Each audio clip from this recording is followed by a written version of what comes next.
Sie gehören zu den aktivsten Vulkanen Europas, der Ätna und der Stromboli. Gewaltige Naturkräfte, die seit Jahrtausenden die Landschaft Siziliens formen und uns Menschen zugleich faszinieren und verängstigen. Da kommt gerade die nächste. Oh mein Gott, guck mal, die explodiert richtig.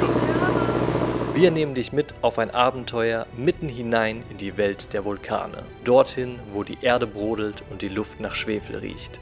Du erfährst, wie man zu diesen Naturgewalten gelangt, was man vor Ort erleben kann und warum sie so faszinierend und gefährlich zugleich sind.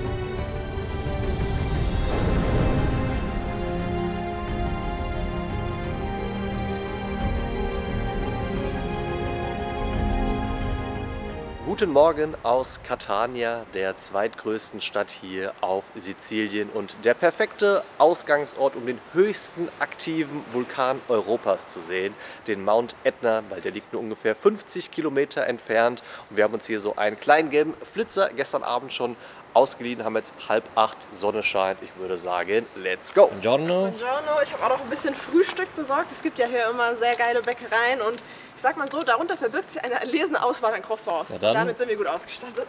Rein hier in unseren, Seat Mii ist es, glaube ich. Geile Farbe auch. Ja, so schönes Gelb hatten wir auch noch nicht. Aber dafür war es ein richtiges Schnäppchen gewesen. Ich habe mal online geschaut und der hat dann, glaube ich, nur 40 € gekostet ungefähr. Und deswegen haben wir gedacht, okay, gönnen wir uns mal einen Mietwagen. Sonst hätten wir das Ganze auch mit dem Bus machen können. Der kostet 6 €, der fährt hier aber nur einmal am Tag. Deswegen haben wir gedacht, gönnen wir uns mal hier den Luxus von diesem kleinen Mini-Auto. Kleiner Roadtrip. Aber da sind wir halt flexibel, was so Hinreise, Rückreise angeht. Jetzt haben wir so Stunde Fahrt ungefähr vor uns, 40 Kilometer. Schauen wir mal, ob der uns hier sicher ans Ziel bringt.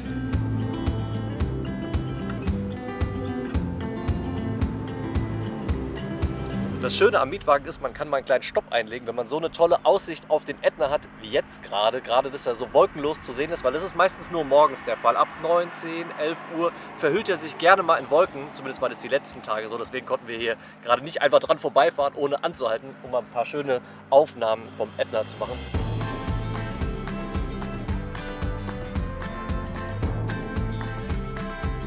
Wir haben es geschafft! Oh mein Gott, ich bin jetzt schon hyped. Das sieht so geil aus alles. Wir sind hier jetzt angekommen auf 1900 Meter beim Refugio Sapienza. Das ist so der Ausgangsort hier auf der Südseite des Ätna. Also von hier geht es dann weiter und hier gibt es auch so, ja, ich sag mal, Touranbieter, die Exkursionen auf den Ätna anbieten in ganz vielen verschiedenen Formen. Wir machen das Ganze heute auf eigene Faust und schauen mal, wie hoch wir kommen. Aber auf dem Gipfel geht es nicht, so viel wissen wir schon, weil der ist aktuell gesperrt. Der Ätna ist ja sehr aktiv, aber gucken wir, ob wir so an den 3000 Meter mal kratzen können. So, wir haben jetzt einmal hier unsere Tickets gekauft und es gibt verschiedene Möglichkeiten, um da hochzukommen. Die Low-Budget-Variante wäre einfach hochzulaufen, hier von 1900 auf 2500 Meter, dauert aber eine ganze Weile.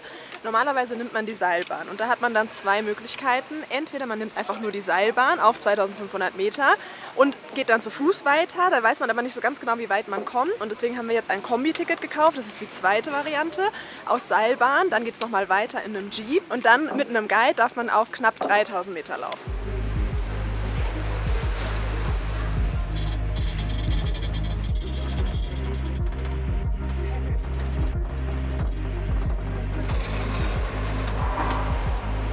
Wenn ich prepared ist, kann hier nochmal Klamotten ausleihen. Ich bin eigentlich nicht prepared, aber ich hoffe jetzt einfach mal, dass es reicht. Also ich glaube, wir waren für keine Vulkanwanderung so schlecht ausgestattet wie hier. Ich habe nicht mal einen Pulli dabei. Also ab hier kann man jetzt auch zu Fuß weitergehen oder eben einen von diesen 4x4 Bussen nehmen. Das haben wir ja in unserem Ticket jetzt inkludiert. Deswegen würde ich sagen, fahren wir da hoch.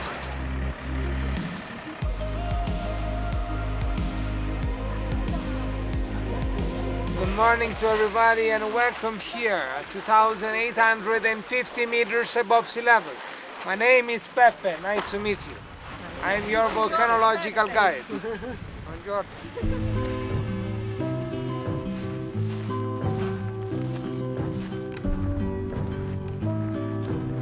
In front of us you can see the main craters, the summit area.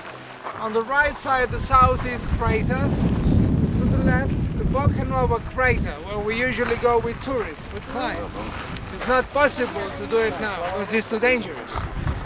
So this is the limit for everybody. Here we are. Das sieht einfach so krass aus. Ja, wir stehen jetzt hier auch einmal vor dem höchsten Gipfel. Man sieht da hinten ja so 2, es sind aber wohl insgesamt 4, hat unser Guide gesagt.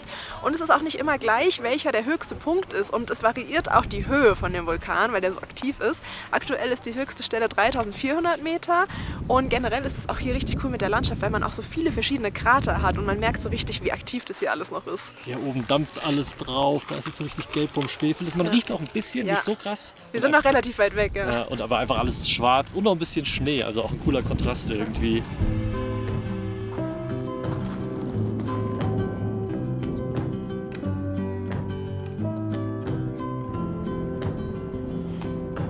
Dürfen wir den eigentlich als bestiegen zählen? So mit Ja. Gondel und 4x4? Ein bisschen gecheatet, aber man darf ja auch nicht ganz hoch, ich würde sagen, zählt. Ich glaube, maximal ist aktuell 3000 Meter. Wir sind jetzt auf 2000, warte. Knapp Genau. 900, Ich glaube, ich kann glaube genau gucken. 2920 sind wir. ich. Zählt. Ja, zählt. Ist okay. Vulkannummer 16. Aber wir müssen noch mal zählen. Unsere Gruppe hat sich auch so ein bisschen aufgelöst eigentlich. Und jetzt chillen wir einfach alleine hier. Was man so alleine machen darf und nur mit Guide, das erschließt sich uns noch nicht ganz so. Nee, nicht so 100%, aber es ist cooler ohne Guide, ehrlicherweise, weil der hat hier schon so ein bisschen dafür gesorgt, dass man schnell durchläuft. Und alleine kann man so lange bleiben, wie man will und diesen Blick genießen. Das ist schon krass.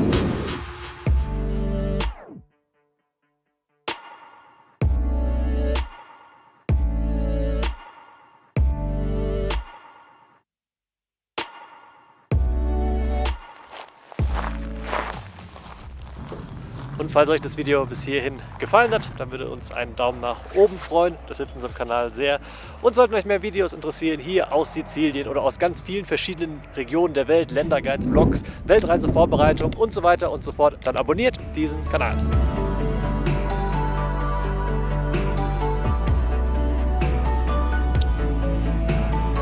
Hier kannst du ein bisschen deine Hände aufwärmen. Da Geil. dampft's raus. Oh, Ist es warm? nicht so warm wie erwartet, ehrlich gesagt. Aber ein bisschen. Es dampft aber. Vielleicht muss ich es anfassen.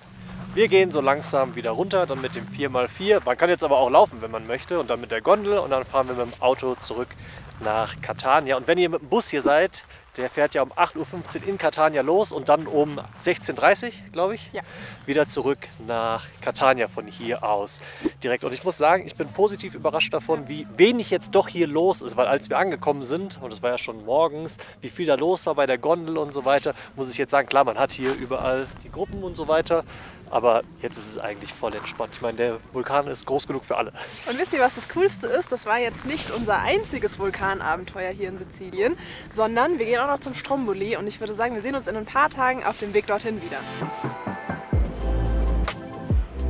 Wir sind jetzt mit dem Zug von Catania nach Messina gefahren, dort umgestiegen und dann weiter nach Milazzo. Das ist eine Hafenstadt hier an der Nordküste von Sizilien und von hier fahren die Fähren auf die Liparischen Inseln. Das ist hier eine Inselgruppe im Norden von Sizilien und dazu gehört auch die Insel Stromboli. Also nicht nur der Vulkan heißt Stromboli, sondern auch die Insel selbst. Und hier ist unsere Fähre Liberty Lines. Die Tickets haben wir uns vorher schon online gekauft und die Überfahrt dauert so ungefähr 2 Stunden und hoffentlich haben wir schon den ersten Blick auf den Stromboli dann.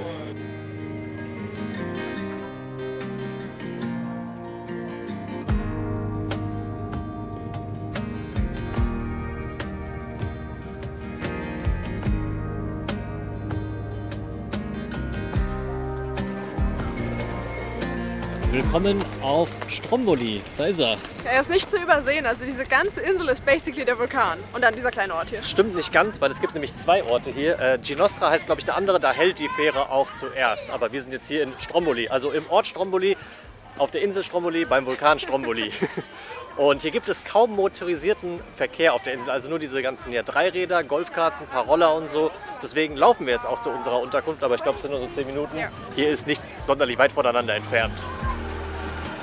Du hast schon die ersten Infos in Erfahrung gebracht? Ja, man wurde natürlich gleich angesprochen und zwar gibt es hier Leute, die so Bootsfahrten anbieten. Das ist auch eine von 2 Sachen, die wir hier auf jeden Fall machen wollen. Einmal mit dem Boot am Abend, also zum Sonnenuntergang rumfahren, damit man dann hoffentlich auch ein bisschen Lava oder sowas sieht. Und zum anderen auch ein Stück auf dem Vulkan hochwandern. Das ist unsere Unterkunft für die beiden Nächte hier auf Stromboli da Luciano. Infos zu Preisen und Links und so weiter findet ihr alles auf unserem Blog www.betterbeyond.de. Da sind die Unterkünfte verlinkt. Und jetzt müssen wir mal schauen, was wir machen, weil die beiden Abende, die wir hier haben auf Stromboli, die müssen wir auf jeden Fall gut nutzen.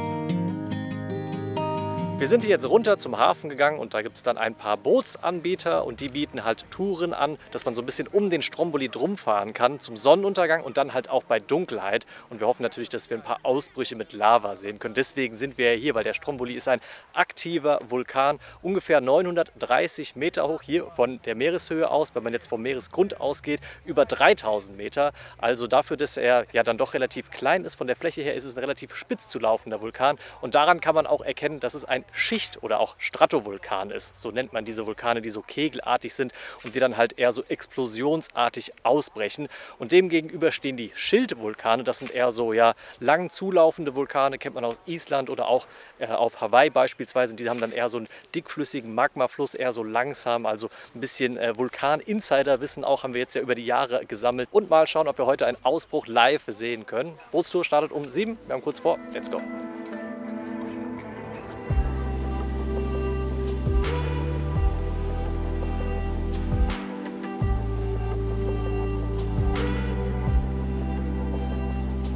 Wir haben tatsächlich gerade schon die erste Explosion gesehen. Ich habe es fotografiert. Ich blende es mal ein. Oder kommt gerade die nächste? Ah. Oh mein Gott, guck mal, das explodiert richtig. Wir sind jetzt einmal um den Stromboli drum gefahren und sind jetzt auf der anderen Seite, wo man hier die Sierra del Fuego sieht, die Feuerrutsche. Und wir haben auch schon 2, 3 Ausbrüche gerade gesehen mit einer richtigen Lava-Explosion, also richtig krass. Und bei richtig großen Ausbrüchen rutscht dann die Lava hier über diese Feuerrutsche ins Meer runter. Und ich mache schnell wieder das Teleobjektiv drauf, damit wir hier auch nichts verpassen.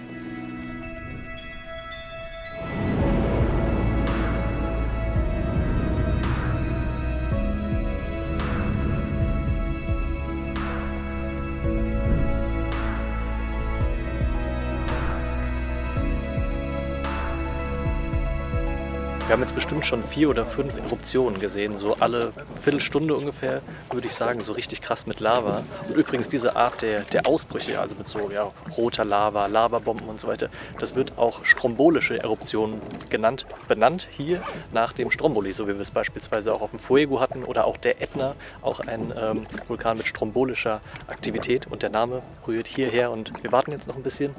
Desto dunkler es wird, desto krasser ist es natürlich auch noch mit der roten Lava. Also das ist wirklich sehr beeindruckend.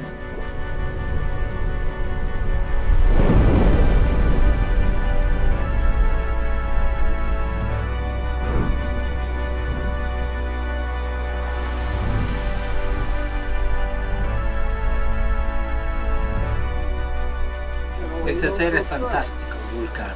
Ja, ich kann nichts anderes sagen. Das ist wirklich fantastisch. Das ist so krass. Wir haben hier auch noch so ein paar Chips bekommen. Man sitzt hier so auf diesem Boot, isst so ein paar Chips und hat einfach diese Kulisse. Also es ist natürlich 1000-mal besser als jedes Fernsehprogramm. Ich bin sehr geflasht. Wir haben ja schon einige Vulkane gesehen, aber das ist eine sehr coole Erfahrung hier.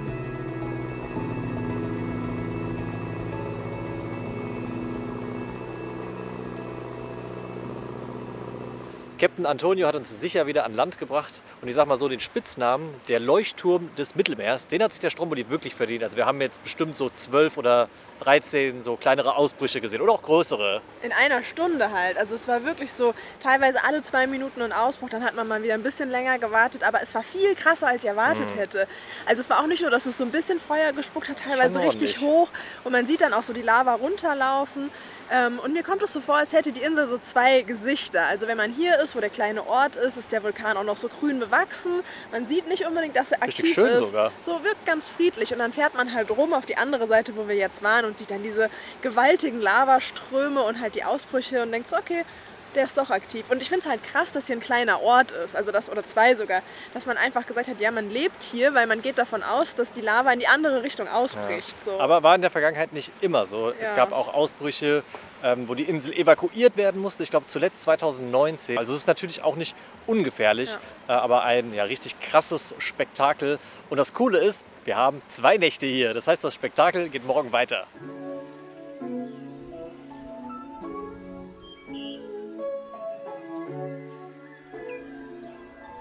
Buongiorno. Wir genießen hier unser leckeres Frühstück, Croissant, wie seit 2 Wochen jeden Morgen in Italien. Und gestern Abend hat es noch richtig krass gewittert. Um 11 Uhr ist hier über Stromboli so ein heftiges Gewitter gezogen. Und auch heute, ihr seht es, ist es noch sehr bewölkt. Es regnet auch gerade noch ein bisschen. Wir müssen mal schauen, ob wir unsere Wanderungen machen können und in welcher Form wir das machen. Das bringen wir heute alles in Erfahrung. Mit Guide, ohne Guide, wie hoch kann man gehen und so weiter. Aber die Wettervorhersage sagt, dass es besser werden soll gegen Abend. Die Sonne scheint wieder. Die Rucksäcke sind gepackt. Ja. Auf geht's auf den Stromboli. Zumindest ein Stück. Ich glaube, wir kommen ungefähr 300 Meter hoch.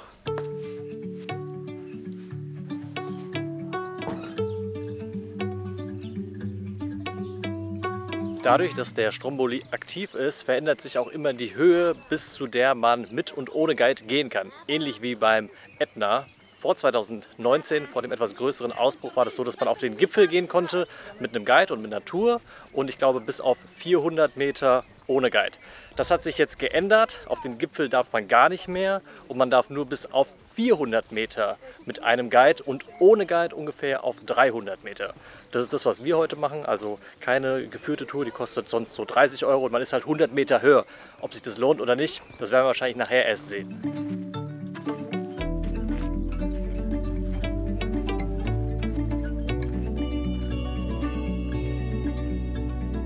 Die Wanderung dauert ungefähr so 1 Stunde 15 laut Google Maps und die meisten Touren starten so zwischen 5 und halb 6 und deswegen haben wir jetzt eine kleine Pause gemacht, weil wir sind auch genau zu der Zeit gestartet. Haben die jetzt alle vorbeiziehen lassen und wir müssen sagen, also die Insel ist einfach so wunderschön. Also ihr seht das hinter mir, das Meer so blau, dann überall diese weißen Häuser in der Stadt, Palmen, ganz viele süße Katzen und natürlich der hier, der Stromboli, auch super begrünt hier von der Seite. Und jetzt schauen wir mal, wie lange wir noch brauchen. Wir haben eben gerade schon die erste Explosion wieder gehört. Da kriegt man immer wieder so einen ganz kleinen Schock, wenn ich ehrlich bin. Es ist immer ein bisschen gruselig, aber auch cool und ich freue mich jetzt noch ein bisschen näher dran zu kommen.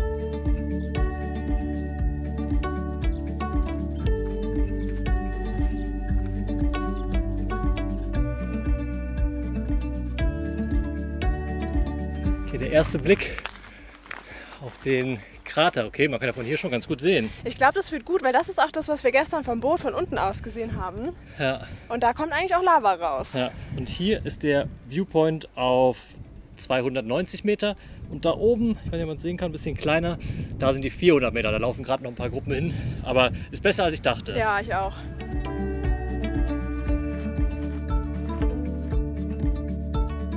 Hier ist jetzt der Spot auf 290 Meter. Hier stehen auch einige Leute.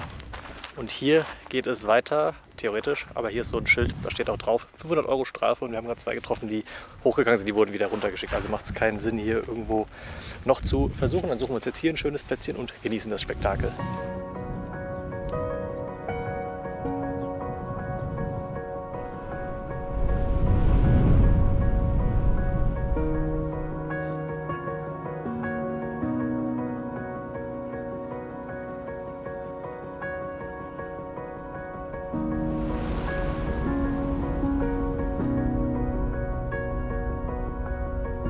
Wir haben auch schon wieder die ersten Ausbrüche hier gesehen und die Kulisse ist einfach so krass. Auch der Sonnenuntergang, den vergisst man hier fast schon. Auch so schön, aber es ist kalt. Deutlich kühler als auf dem Boot gestern. Aber wir sind prepared, haben Jacke mit dabei. Und jetzt warten wir noch, bis es richtig dunkel wird und dann schauen wir mal, ob ich noch was Gutes einfangen kann.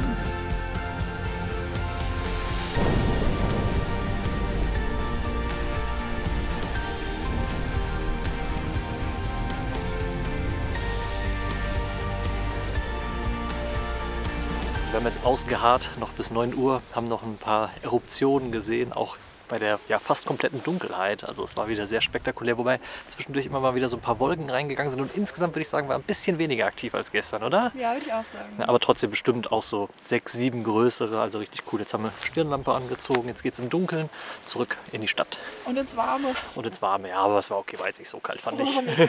Wir sind jetzt wieder zurück in unserer Unterkunft, haben uns gerade noch einen Drink gegönnt und wollen jetzt noch mal ein kleines Fazit ziehen. Also zum einen würde ich sagen, dass eine Tour aktuell nicht unbedingt nötig ist. Man kommt zwar noch mal ein Stück weiter, aber ich glaube jetzt nicht, dass der Blick nochmal so anders ist. Für uns war es, glaube ich, jetzt die bessere Entscheidung so, aber wenn man zum Beispiel alleine reist oder wenn man viel Wert darauf legt, nochmal Infos von einem Guide zu bekommen, dann kann man das natürlich auch machen, kostet 30 € pro Person. Ja. Oder es geht natürlich wieder auf den Gipfel drauf, ne? Und das geht dann natürlich sowieso nur mit Natur, das wäre es dann auf jeden Fall wert, aber ist aktuell nicht möglich. Und wir hatten ja schon gerade gesagt, dass es hier uns sehr gut gefallen hat. Insgesamt die Insel, es war auch einfach sehr entspannt gewesen, sehr ruhig. Das hat uns erstmal gewundert, weil als alle Leute von dem Boot gekommen sind, war natürlich erstmal super viel los, aber es zerläuft sich total. Und die einzigen Leute, die hierher kommen, sind mit dem Boot 2-3 Mal am Tag, wenn hier eine Fähre kommt, und das war's. Hier gibt es ja keinen Flughafen oder keine Straße oder sonst irgendwas. Also alle Leute, die kommen, sind halt nur mit dem Boot hier, und es war voll idyllisch. Die Leute hier waren sehr freundlich gewesen, muss ich sagen. Insgesamt haben wir uns einmal sehr wohl gefühlt und hatten ja 2 richtig tolle Tage gehabt. Ich glaube, das Einzige, was man wissen sollte, ist, es ist ein bisschen teurer als auf dem Festland. Das ist oft so auf Inseln, weil die Sachen halt auch hertransportiert werden müssen. Das sollte man vielleicht einfach wissen. Also Unterkünfte gingen jetzt voll klar, aber einfach essen gehen ist halt ein bisschen teurer. Da kostet dann eine Pasta 15 €, ist dann halt mal so. Wenn man das 2 Tage macht, ist das voll okay. Ja. Und 2 Tage ist ein gutes Stichwort, beziehungsweise 2 Nächte. Das wäre auf jeden Fall unsere Empfehlung, mindestens 2 Nächte hier einzuplanen, dass man 2 Abende hat, um halt beide Aktivitäten machen zu können. Einmal mit dem Boot und einmal mit der Wanderung. Oder dass man einen Puffertag hat, falls das Wetter schlecht ist. Weil gestern hat es gewittert, um 10 Uhr oder so hat es angefangen. Das war gerade so, als die letzten Leute von der Wanderung zurückgekommen sind. Also hätte es irgendwie 2 Stunden vorher geregnet oder gewittert, hätte man halt gar nichts machen können. Oder heute war es ja auch so ein bisschen wolkig und so. Wenn man einfach 2 Abende hat, dann erhöht man einfach die Wahrscheinlichkeit, dass man gutes Wetter erwischt. Weil man kommt ja wegen dem Stromboli hierher, und sonst gibt es auch so Tagestouren, die man von Milazzo aus machen kann, mit so einem, wo man halt mehrere liparische Inseln anfährt. Wir würden empfehlen, einfach hierher zu kommen, 2 oder auch 3 Tage hier zu verbringen. Es ist super chillig hier, super schön. Von daher, falls ihr noch weitere Infos haben wollt, findet ihr alles auf dem Blog. Oder dann nächste oder übernächste Woche gibt es dann auch einen kompletten Sizilien-Guide mit allen Infos, was man hier machen kann. Wir waren ja 2,5 Wochen hier, hatten eine gute Zeit, und wir sehen uns dann nächste Woche wieder. Macht's gut, bis dann. Ciao, ciao. Bis dann. Captain Giovanni hat uns sicher an Land abgesetzt. Da ist Antonio. Ah, okay. Zusätzlich zu Vulkan noch ein paar Drohnen. Auch creepy. Catania waren auch. Oh, guck mal, der Ausbruch. Eine ganz oben diesmal.